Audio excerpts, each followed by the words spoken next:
صلی اللہ علی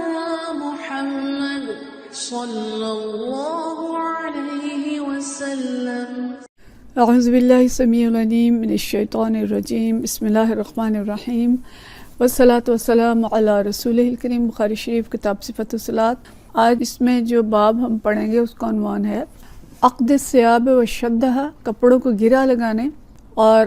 باندھنے کا بیان۔ ومن ضم الیہ ثوبہ اذا خاف ان تکشف عورتہ،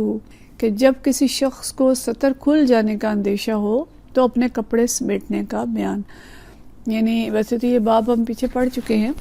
لیکن یہاں اس باب میں لائے ہیں اس حدیث کو،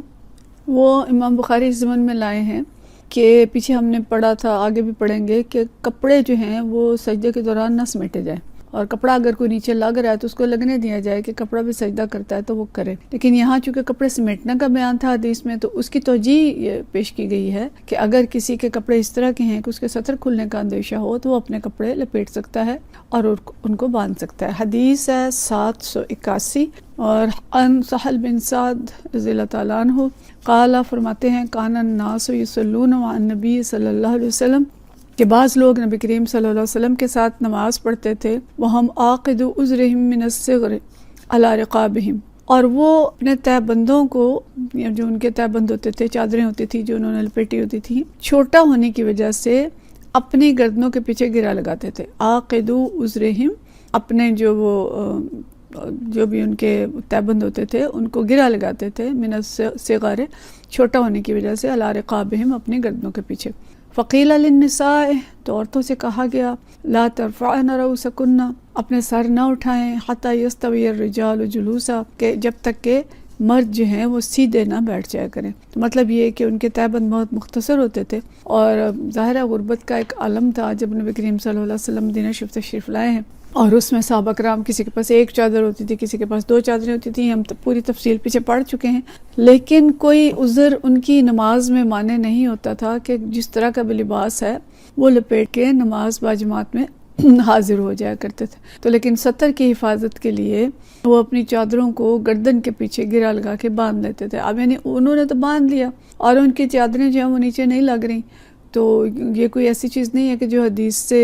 یعنی اس کے مخالف ہو گئی، بلکہ بات یہ ہے کہ وہ سطر کی حفاظت کے لیے گرا لگاتے تھے، اور اس طرح کی گرا یا اس طرح کپڑوں کو لپیٹنا جو ہے وہ جائز ہے۔ اگلی 2 حدیثیں ہم اکٹھی پڑھ لیں اور اس کے بعد ہم اس کی تشریح تھوڑی سی دیکھیں گے انشاءاللہ۔ اگلا باب ہے لا یکف شعر، نمازی بالوں کو نہ روکے۔ یہ مطلب نہیں ہے کہ کھلے چھوڑ دے، عورتیں میں یا تو بس بال کھلے چھوڑ کے نماز پڑھیں، مردوں کے بارے میں زیادہ ہے کہ اپنے بال جو ہیں ان کو نہ روکیں، اگر وہ نیچے گرتے ہیں تو گرنے دیں۔ نبی کریم صلی اللہ علیہ وسلم کے اپنے بال لمبے ہوتے تھے، تو صحابہ کے بھی ظاہر ہوتے ہوں گے، تو یہ نہیں ہے کہ جب نماز میں گئے ہیں تو فکر یہ ہے کہ بالوں کو ہی جوڑ رہے ہیں اور ان کو ہی سمیٹ رہے ہیں، بلکہ جو توجہ ہے وہ نماز کی طرف کریں۔ حدیث 782 ہے، اور یہ حدیث حضرت ابن عباس رضی اللہ تعالیٰ عنہ سے روایت ہے۔ ان ابن عباس قال، فرماتے ہیں عمر النبی صلی اللہ علیہ وسلم، نبی کریم صلی اللہ علیہ وسلم کو حکم دیا گیا، یہ ہم پیچھے پڑھ چکے ہیں حدیث، اس میں عمرہ بھی ہے اور امرہ بھی ہے کہ آپ کو حکم دیا گیا یا آپ نے حکم دیا۔ آپ کو حکم دیا گیا ان یسجد علی 7 اعظم، کہ آپ 7 اعضاء پر سجدہ کریں، ولا یکف ثوبہ،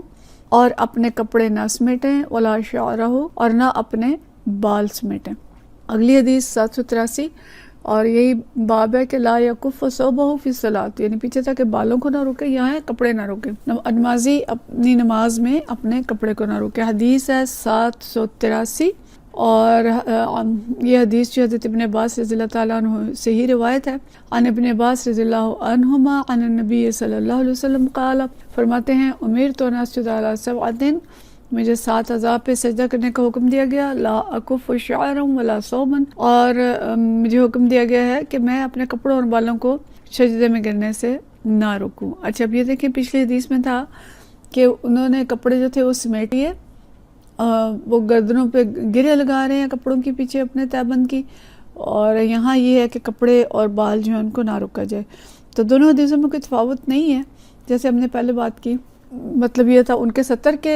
حفاظت کے لیے وہ باندھ رہے تھے، اور یہاں جو چیز ہے کہ تکبر سے کپڑے نہ سمیٹے جائیں، کہ اس لیے سمیٹ رہے ہیں کہ جی کپڑوں کو مٹی نہ لگ جائے، کپڑے خراب نہ ہو جائیں سجدے میں، تو دونوں میں نیت کا فرق ہے۔ تو کپڑوں کو بھی نہ سمیٹا جائے اور کھیل بالوں کے ساتھ بھی نہ کھیلا جائے کہ بالوں کو لگے ہوئے ہیں سمیٹے، وہ پھر گر جاتے ہیں، پھر پیچھے کرتے ہیں۔ تو مطلب یہ کہ نماز میں توجہ جو ہے وہ نماز کی طرف رہے، سجدے کی طرف رہے، اور کپڑے سمیٹنے اور بال سمیٹنے میں اپنی توجہ جو ہے وہ نہ لگائی جائے۔ اگر وہ نیچے گرتے ہیں، سجدہ کرتے ہیں، تو ان کو کرنے دیا جائے۔ اگلا باب ہے التسبیح والدعاء فی السجود، سجدوں میں تسبیح اور دعا کا بیان۔ یہ حدیث بھی ہم پیچھے پڑھ چکے ہیں، 784 حدیث ہے، حضرت عائشہ رضی اللہ تعالیٰ عنہ سے روایت ہے۔ عائشہ رضی اللہ عنہ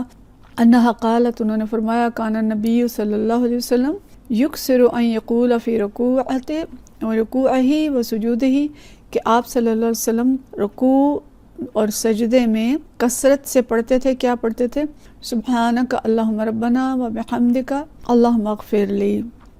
یتأول القرآن، اور یہ قرآن مجید کے حکم کی تعمیل کرتے ہوئے یا قرآن سے تعویل کرتے ہوئے یہ جو دعا ہے یہ پڑھا کرتے تھے۔ یعنی قرآن پاک میں سورہ نصر کے اندر آیا نا، فسبح بحمد ربک واستغفرہ،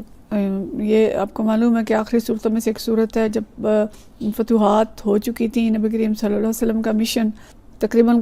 مکمل ہو چکا تھا، اس وقت یہ صورت نازل ہوئی اور فرمایا گیا کہ اللہ کی مدد آ گئی اور لوگ جوق در جوق دین کے اندر داخل ہونا شروع ہو گئے۔ اب آپ کیا کریں؟ فسبح بحمد ربک واستغفر،